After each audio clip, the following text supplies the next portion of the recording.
শিৱসাগৰত অসম জাতীয়তাবাদী যুৱ পৰিষদৰ সংবাদমেল সম্বোধন কৰে সংগঠনটোৰ কেন্দ্ৰীয় সভাপতি উজ্জ্বল কুমাৰ চুতীয়াই। কেন্দ্ৰীয় মধ্যকালীন অধিৱেশনৰ পাছতে সংবাদমেল আয়োজন। সন্দেহযুক্ত নাগৰিকৰ বিৰুদ্ধে চৰকাৰৰ উচ্ছেদ অভিযানক সমৰ্থন সংগঠনটোৰ। ধৰ্মীয় ভিত্তিত উচ্ছেদ অভিযানক সমৰ্থন নকৰে বুলি স্পষ্ট কৰে সংগঠনটোৱে। চৰকাৰক উচ্ছেদ অভিযান চলোৱাৰ লগতে অবৈধ বিদেশী নাগৰিকক চিনাক্ত কৰি ৰাজ্যখনৰ পৰা বিতৰণ কৰিবৰ বাবে দাবী জনালে সংগঠনটোৱে। সংগঠনটোৰ কেন্দ্ৰীয় সম্পাদক উদয়ন কুমাৰ গগৈয়ে চৰকাৰক শীঘ্ৰেই ৰাজ্যত ভূমি আইন প্ৰণয়ন কৰিবৰ বাবে দাবী জনায়। কলিকতাত থকা চাহৰ মুখ্য কাৰ্যালয় অসমলৈ স্থানান্তৰ কৰাৰ বাবে সংগঠনটোৱে আহ্বান জনায়। লগতে চৰকাৰক অবৈধ প্ৰব্ৰজনকাৰীসকলক মিয়া বুলি সম্বোধন কৰিব নালাগে বুলি জনায়। মিয়া শব্দটো ৰাজনৈতিক শব্দ। চৰকাৰে অবৈধ প্ৰব্ৰজনকাৰী শব্দটো ব্যৱহাৰ কৰিব লাগে। অসমক ত্ৰিপুৰা নাইবা দ্বিতীয় কাশ্মীৰ হ'বলৈ দিব নোৱাৰি। অসমক অসম হিচাপে চৰকাৰে ৰক্ষা কৰিব লাগে। দ্বাদশ শ্ৰেণীলৈকে বুৰঞ্জী আৰু ভূগোল বিষয়টো বাধ্যতামূলক কৰিবৰ বাবে চৰকাৰক আহ্বান জনায় সংগঠনটোৱে। লগতে চৰকাৰে অসমত বলবৎ কৰিব নোৱাৰে যেতিয়ালৈকে অসমৰ দল সংগঠন ইয়াৰ বিৰোধিতা কৰিব। শিৱসাগৰৰ ঐতিহাসিক সম্পদসমূহৰ বেদখল চলা স্থানসমূহত শীঘ্ৰেই উচ্ছেদ অভিযান চলাবৰ বাবে চৰকাৰক আহ্বান জনায়।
যুৱ পৰিষদৰ সভাপতি উজ্জ্বল কুমাৰ চুতীয়া, যিহেতু আজি আপোনালোকে আমাৰ নিমন্ত্ৰণ ৰক্ষা কৰি ইয়াত উপস্থিত হোৱাৰ বাবে বিশেষভাৱে ধন্যবাদ জনাইছোঁ।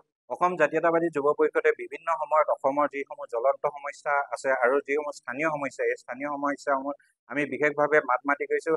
আজি এই মধ্যকালীন যি আমাৰ অধিৱেশন অনুষ্ঠিত হৈছিলে আনুষ্ঠানিকভাৱে, এই অধিৱেশনত আমি 6জনকৈ ব্যক্তিক কেন্দ্ৰীয় সমিতিলৈ আনিছোঁ। সেইসকলৰ ভিতৰত হৈছে ৰাজীৱ লস্কৰ ডাঙৰীয়া সহকাৰী সাধাৰণ সম্পাদক, মানস কোঁৱৰ ডাঙৰীয়া সহকাৰী সাধাৰণ সম্পাদক, শ্ৰীমন্ত ডেকা কোষাধ্যক্ষ, দিগন্ত কাকতি সাংগঠনিক সম্পাদক, শ্ৰীমন্ত দাস প্ৰচাৰ সম্পাদক, কৃষ্ণ ভূঞা কাৰ্যনিৰ্বাহক সদস্য হিচাপে তেওঁলোকক অন্তৰ্ভুক্ত কৰা হৈছে।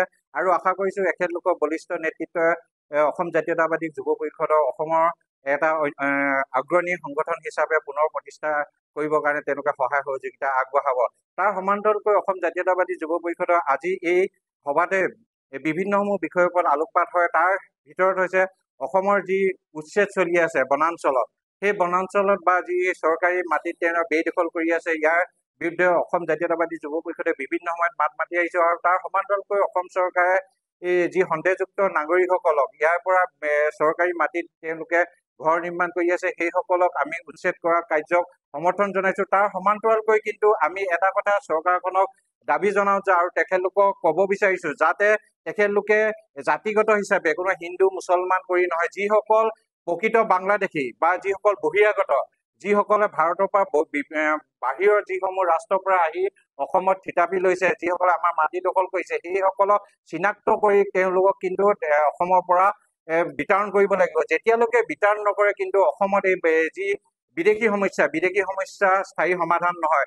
যিহেতু মই 79ত জন্মগ্ৰহণ কৰা এজন যুৱক হিচাপে তেতিয়াৰ পৰা দেখি আহিছোঁ যে অসমৰ যি বিদেশী সমস্যা কিন্তু স্থায়ী সমাধান হোৱা নাই। তাৰ পৰিৱৰ্তে আমি প্ৰতি মুহূৰ্ততে কিন্তু বিদেশী সমস্যা বিষয়ে মাত মাতি তেওঁলোকে যিসকল নেতা হৈছে সেইসকলে আজি অসমৰ একোজন ব্যাগুম নেতা, তাৰ পাছতো কিন্তু তেখেতলোকে সেই সমস্যা স্থায়ী সমাধান কৰিব নোৱাৰিলে। সেই অসম জাতীয়তাবাদী যুৱ পৰিষদে স্পষ্ট কথা যে অসমৰ এই বিদেশী সমস্যাক লৈ উচতাই কোনো জোল খাব নোৱাৰিব আৰু প্ৰতিজন বিদেশীক তেওঁলোকে অসমৰ পৰা বিতৰণ কৰিব লাগিব।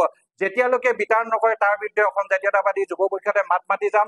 আৰু তাৰ সমান্তৰালকৈ আপোনালোকৰ ইয়াত শিৱসাগৰত আমি দেখিবলৈ পাইছো যে যি যমুনাত আমি যেতিয়া সৰু আছিলো তেতিয়া দেউতাৰ লগত ইয়াত আহোঁ, সেইখন বোৱতী নদী হৈ আছিলে বা তাৰ যিদৰে পৰিষ্কাৰ পৰিচ্ছন্নতা আছিলে, কিন্তু তাৰ বৰ্তমান অৱস্থাত যমুনাৰ যিটো ৰূপ এটা ডাষ্টবিনলৈ পৰ্যবেক্ষিত হৈছে। সেই যমুনা শীঘ্ৰে কিন্তু পৰিষ্কাৰ কৰিবৰ কাৰণে যদি পৰিষ্কাৰ নকৰে শিৱসাগৰ পৌৰসভাই যদি পৰিষ্কাৰ নকৰে তাৰ বিৰুদ্ধে কিন্তু শিৱসাগৰ অসম জাতীয়তাবাদী যুৱ পৰিষদৰ জিলা সমিতিয়ে ইয়াৰ বিৰুদ্ধে ধাৰাবাহিক প্ৰতিবাদী কাৰ্যসূচী গ্ৰহণ কৰা সিদ্ধান্ত গ্ৰহণ কৰিছো।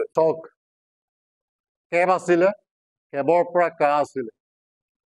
চিটিজেনশ্বিপ এমেণ্ডমেণ্ট এক্ট আমি সদায় বিৰোধিতা কৰি আছো আৰু চিটিজেন এমেণ্ডমেণ্ট এক্টৰ এগেইনষ্টেও আমি কেছ কৰি থৈছো। এইবোৰ হৈছে এটা ৰাজনীতি আৰু এই কাখন পাছ কৰাৰ কথাটো আমিও অসম জাতীয়তাবাদী যুৱ পৰিষদে বিৰোধিতা কৰিছো আৰু এই ৰাজনীতিৰ পাখাবোৰ আমি কেতিয়াও গ্ৰহণ নকৰোঁ বা আমি সমৰ্থন নকৰোঁ। কাৰণ তেওঁলোকে ইলেকশ্যন আহিলে যিকোনো এটা কথা কয়, এই ইলেকশ্যনৰ কথাত আমি তেওঁলোকক কোনো কথাত আমি সমৰ্থন নকৰোঁ। আমি আৰু স্পষ্টভাৱে কৈ দিব বিচাৰিছোঁ, যেনেকৈ কাখন বিভিন্ন জাতীয় জনগোষ্ঠীয় সংগঠনসমূহে সমৰ্থন নকৰে, তেওঁলোকে আনিলেও এই আইনখন অসমৰ দৰবাৰত অৰ্থাৎ জাতীয় জনগোষ্ঠীয় সংগঠনৰ মজিয়াত পাছ নহয় আৰু যেতিয়ালৈকে এই সংগঠনৰ মজিয়াত পাছ নহয় তেতিয়ালৈকে কা আইনখন অসমত বলবদ্ধ নহয়। শিৱসাগৰৰ পৰা মিছকাতুৰ ৰহমান, নিউজ ডেস্ক ৰিপৰ্ট।